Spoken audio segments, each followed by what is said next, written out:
Yo, yo, yo, what is up? It's your boy Malmoves coming to you with another weekly update video. Today we got a big one. They're talking about Desert Treasure 2, the Fallen Empire, rewards, and their green light blog.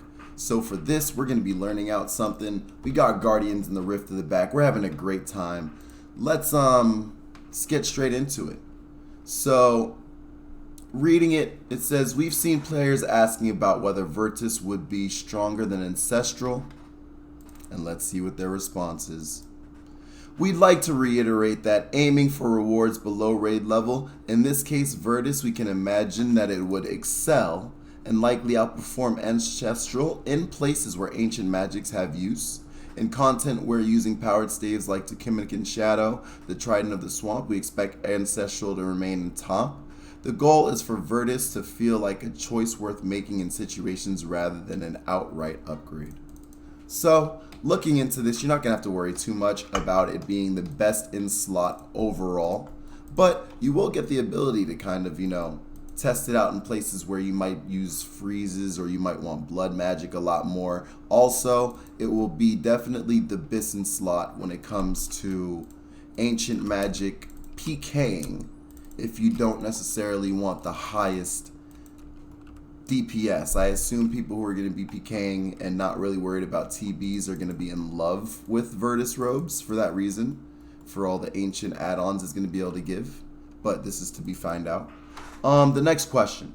Some players would like more clarity on exactly what's meant by freeze penetration and have concerns that being able to freeze NPCs more readily might trivialize parts of the game. Let's see what they've got to say about that. We understand these concerns and that the initial blog is perhaps a little vague. We'd like to give a quick example. So they're giving examples. Let's say your weapon's sporting 20% freeze penetration and you'd like to try your hand at freezing an NPC like Akka, who normally is immune to freeze. First off, you roll magic accuracy entirely normal. You still need to be able to hit your target to catch the freeze. But the freeze only lasts 20% of its full duration. In this case, like Ice Barrage freeze, which normally is 32 ticks, 20% of this would be 6.4 ticks, which old school rounds up to 6, meaning that you'd be able to freeze Akka for the duration of 6 ticks or 3.6 seconds. So freeze penetration is going to be able to stop the idea of every single boss not being immune to freeze. You still got to catch the same. You're still going to be splashing a whole bunch, but if you catch it, you'll be able to do things and mechanics in areas where you weren't necessarily able to do it before. So that's really sick. We're going to go ahead and move on to the next. It shows the sands of the Kandarin Desert are stirring once again. Strange happenings and even stranger visitors have appeared along the desert shore, the desert's eastern shore, near a recently uncovered Asian vault. While some secrets lie buried deep, others have scattered into the winds, 4 remnants of forgotten fallen empire, untouched and undiscovered for lifetimes. Ooh. We will hope so, because, okay, it says, are you prepared to uncover the mysteries of what these bosses are going to drop? Today we are asking to give the green light to let a handful of exciting new offerings that will drop from the fearsome bosses of Desert Treasure, the Fallen Empire. Bro, this is... Without giving too much away, it's no secret that they're going to be 4 repeatable bosses. That's going to be sick. With their own unique drops, it is the first quest in Old School. First 4 quests in Old School. Oopsie, let's see, can we get that still? Yes, we did. While the designs aren't finished, we expect the bosses to have a wide difficulty range. Some sit at the level of accessibility you might want for enemies like Vorkath, while others are shaping up to be the toughest post-quest encounters we've ever made. This range of difficulty means that we're aiming the higher rewards to sit just below raid level, while still packing a punch. In accordance with the new polling process, if the top level concepts below passes the poll, we'll move Community Constellation before giving a chance to get our hands on them in the beta and lock them in for good. Sick. We already let the cat out of the bag during one of these at the summit, and I believe they're talking about the Virtus robes. We're getting a little ahead of ourselves. For those who don't remember, the Virtus robes is a powerful high magic armor that boosts the powers of ancient magics, blood, ice, shadow, and smoke. Of course, it also comes with a hefty magic defense bonus. That's some concept art. It's got the purple. It's got a nice little crowning shape like the ancestral ceremonial robe tops that you get while you're going for the next KCs and such. Nice little boots. Looks like there's no gloves, so that means that Tormented Bracelet's still gonna have a lot of value there. At this stage, we want to know whether you agree or you'd like to make them a reward. We're not proposing any specifics yet, although we do make adjustments to the old proposal based on the feedbacks that we've sent in. So they've already made changes based off of the feedback. This RuneScape, man, I tell you, they're trying to get into this community heavy right now. Keep this game going. I appreciate that. Would you like to explore Virtus Robes as a reward from the 4 bosses unlocked by completing Desert Treasure 2: The Fallen Empire? It would be locked until a later date. Interesting. Very interesting. It says yes or no for that or skip. And if we order the Virtus Robes, would you like them to focus on offering bonuses to ancient magics? Yes or no. Simple enough. Now for the Ancient Scepter, they introduced this with the Phantom Mespa. You are paying Elbis a visit to secure one of these 1 in 50 icons. And if you were meddling in data mining, we were surprised to announce that we've actually made more plans for the iconic weapon. That's pretty sick. That means that there was gems located somewhere within the data.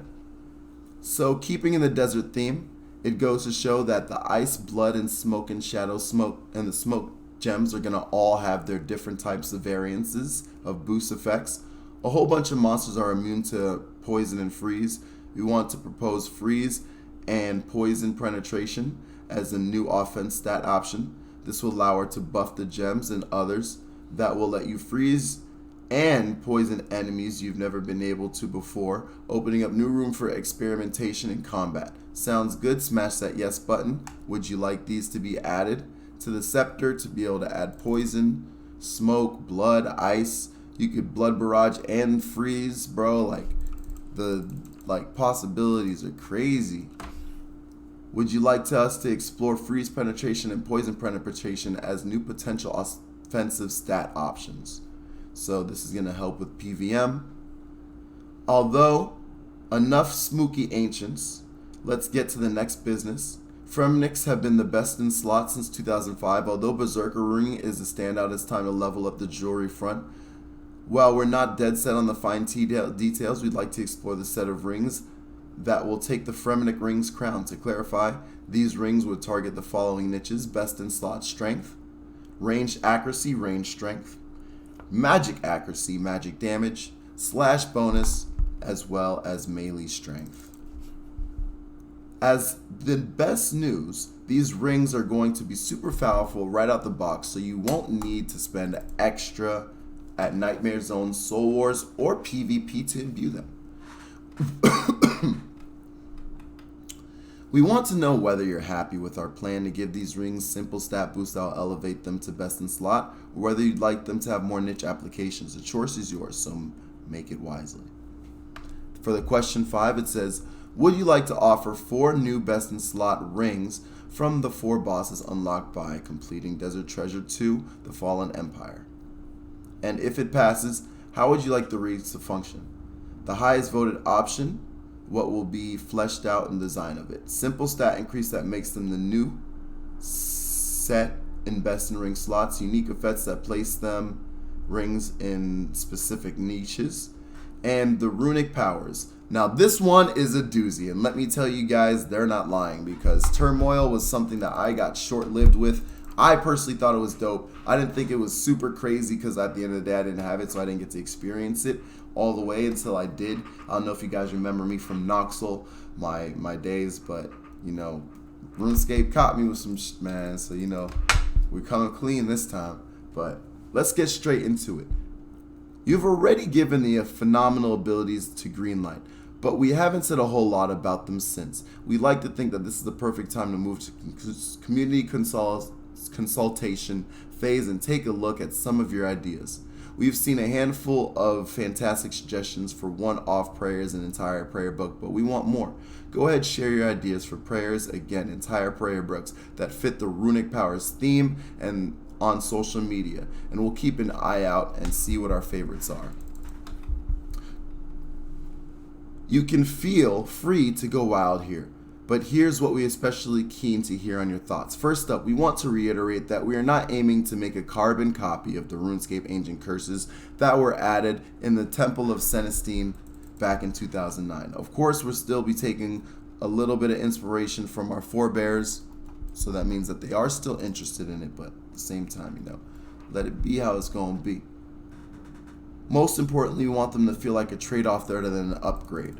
So if you're about to suggest a new prayer, take some time to think about the player might give a head up, might have to give up to reap their rewards. One of the obvious trade-offs would to make the defensive prayers like melee, magic, and range reduce damage 90 instead of 10%, but guaranteed offensive power for some of their utility. The possibilities are endless. In the spirit of trade-offs, we want to propose that players should not be able to one-flick these runic powers and sustain them indefinitely. You'd still be able to lazy flick and conserve prayer points and flick between overhead prayers if need be, exactly as many of you used to doing already. We raise this because the ability to indefinitely sustain these new prayers locks out some of the really interesting proposals. We want the freedom of the power to create. I'm sorry, we're wasting a lot of EXP here. I love you guys, but come on now, y'all. If y'all play RuneScape, you're probably doing this is supposed to help you get. You can deal with me getting a little bit of XP, all right? You understand what I'm saying? Like it has to happen. We're raising this now because we want the ability for some interesting proposals. We want you to have the freedom to create powerful prayers, safe in the knowledge that the resource costing them for using them. Bear in mind when tinkering with your ideas. While we imagine most of you hear the runic powers and think it's a combat thing, we'd love to hear your suggestions for the skilling focused players that might want quality of life buffs for your skills and enact them with a new and exciting for the low cost prayer point. Cost of prayer points. So, let's see. It says question 7. Which of the following would you prefer? The runic prayers, exclusively combat, mostly combat with some minor skilling perks, a balance of combat and skilling. Now, combat desired reward. Or community designed reward. I apologize. My reading is getting better, but it's not perfect. We want to give the chance to let the creative run wild. Come up with a rewarding benefit. I have none of these. Benefiting the sequels to an iconic quest. Come up with a design, share it on social, or round up our favorites. It's simple. There are a few rules here, so let the creative juices flow. The one rule we have is we want you to make something interesting. For example, if you're designing a weapon, don't get it bogged down in stats, level requirements, ammo types, and all of that. Tell us why your proposal is the coolest, what does it do, and what does it look like. The design space does it fill. For obvious reasons, we're keeping a close eye out rewards that can easily be split into 4 parts, then combined. But don't let that put you off to creating whatever your heart desires. If you're still stuck in inspiration, check out an example of a top-level overview of what we dug out from the archives. The Bleed Polearm, a long-range melee weapon with a 1-attack range that halberds offer. Relatively strong tier 75 attack with 4 tick attack speed. Each successful NPC roll hits a 1 in 20 chance in causing an NPC to bleed. Bleed and added debuff similar to poison that can be applied to NPCs. There you have a weapon in a nutshell, and if you want to dive into specifics one more time, it might look like this. Bleed deals 20% of the initial damage every 3 ticks for 5 iterations. An example, you hit a 30, the bleed effect will be for 6 for every 3 ticks for 5 iterations, resulting in 30 damage over 15 ticks. NPCs will be immune to bleed in cases where it doesn't make sense, such as the chaos element doesn't bleed because chaos element's a big cloud.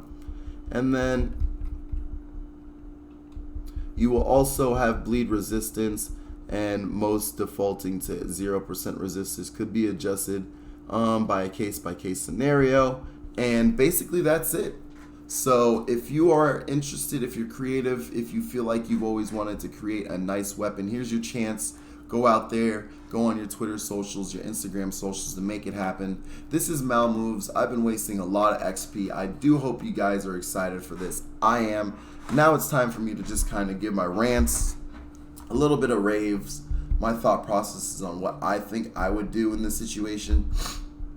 So for the runic prayers, personally, I think that a nice balance for it would definitely be that you still take damage through overheads at a mitigated rate. So maybe not 90. I was thinking more 75 to 85 range. Because there's a lot of bosses and monsters where honestly, when it comes to it, if you're perfect, you take no damage at all. And then it really just becomes a matter of how well you click your prayers. But what if you still need to do like a little brew dose every once in a while, but the trade-off is a 30-40% damage boost as well, you know, like, or you know, I was thinking maybe the prayer drains at a faster rate, or like prayer bonus doesn't affect it. So for everyone that stacks, it negatives your prayer bonus. So it's imperative to bring prayer bonusing armor just so you can keep the prayers longer. So like pures who get like higher will be able to use like devout boots and stuff, and like it would make all the prayer items even stronger, because you would want prayer bonus in certain situations to keep it to where your prayer doesn't drain fast, because for everything on it has like more negative draining bonus than normal. Or like if you use those prayers, you instantly get minus 12, minus 10 prayer bonus, like in your, like on that prayer, just like the ancient staff is -1 prayer. In when you use those prayers, you're already negative like 5 or 10 prayer, if that makes sense. Instead of it just like the drain mechanic is still the same, you just get like in that prayer form, you get a negative prayer debuff. That would be pretty cool. I feel like they should definitely make some skilling stuff. I feel like skilling armor is already a lot, so I'm not too sure if it should be like half and half. But at the same time, I guess like a half and half, but there was no DF requirements locked behind them would be pretty cool. So like if it was half and half, but you could use them at whatever defense and prayer level you need to finish Desert Treasure 2. You know what I mean? That would be pretty cool. Some resource skilling ideas I was thinking was like,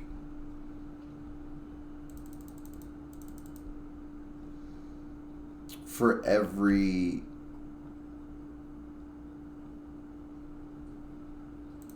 like, in order to use this prayer, it costs like 10k and you have to have the gold in hand.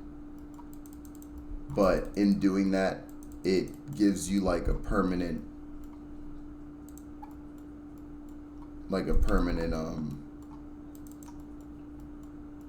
boost for a certain amount of prayer points.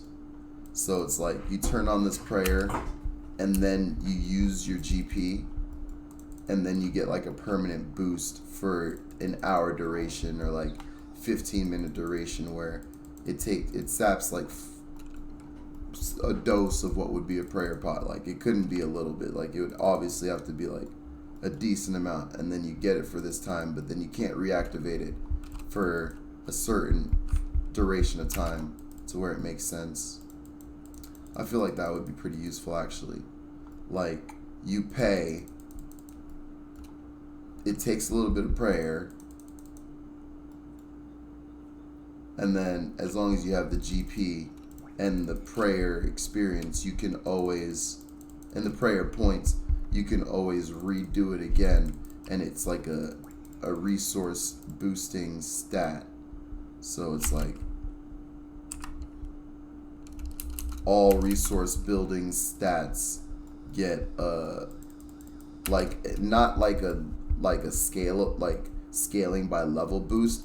It would just be a certain amount of boost, like it boosted by 10. That way, like, instead of having to do stews all the time, you could do this quest, and with a little bit of GP, you get like a full-fledged boost. Or maybe not even GP. Maybe it's like the resource. So it's like you have to have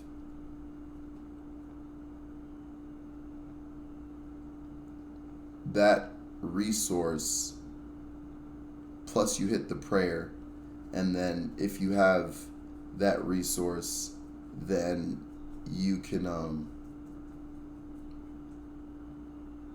it will choose it, because it's skilling. So if it's a skilling based thing, it's like you would have to be able to use the ticks to go through it. Like I was trying to think of like if there's any like thing that uses,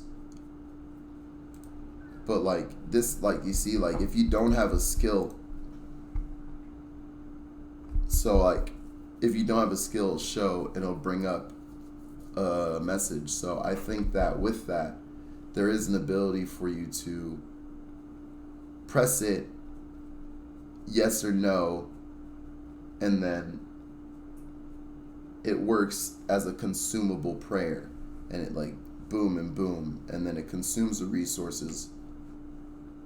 Yeah, because like it could go from like how magic goes when you go alchemy into inventory, it can go like resource, and then like depending on what it is, like if you have 20 noted logs or an inventory of 20 logs, if you're a UIM, which I think UIMs can just banknote it and then it's in their bank, so it doesn't even matter that way.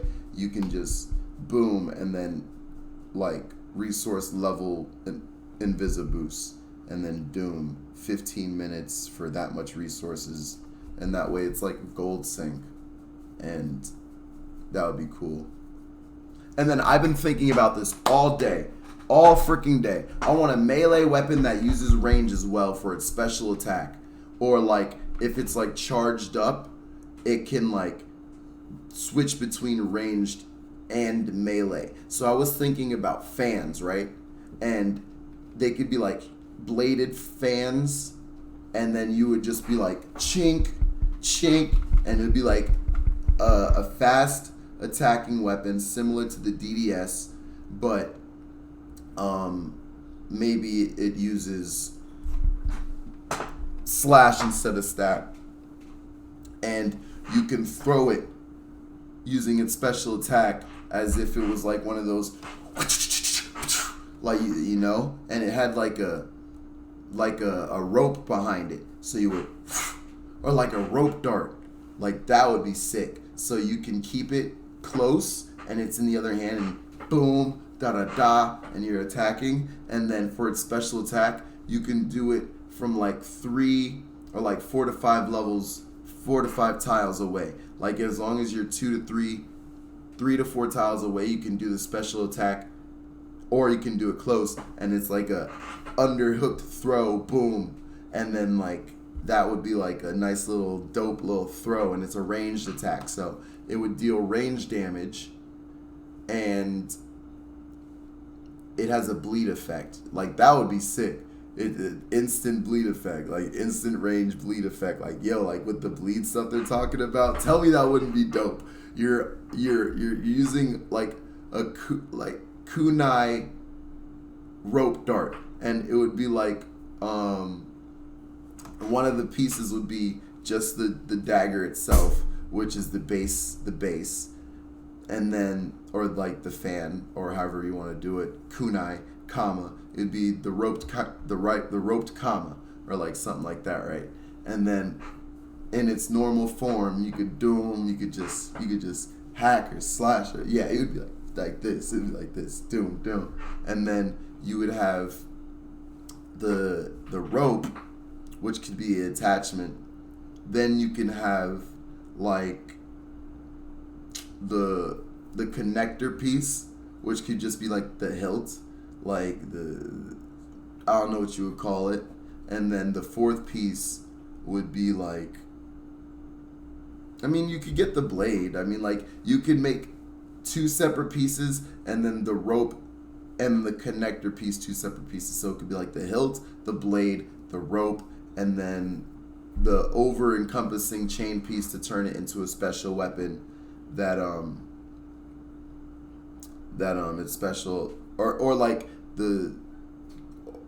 it'd be jagged edged or something like that, to where normally with the three, I don't know, because my curiosity is like, if it's not necessarily based on like how it's used in the term of how you can use it, then I see like ideas where it's just like, nah, you could totally just like go crazy and have the comma, then you have the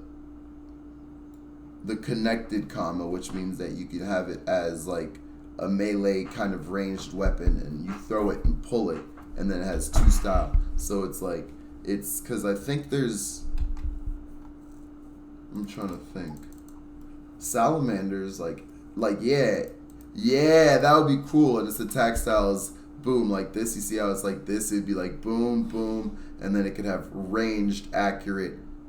Defense is long range, and defense is its only range style. Like it shoots only range and defense, and it's boom, and it's a little bit slower. You just throw it, pull it, throw it, pull it, and then when you have it in melee style, that's accurate or strength. You can have slash or crush, and it would have four attack styles. It would have accurate, boom. It would have controlled, but the controlled would be it would be like, I like the idea of like, if you are trying to attack a minion,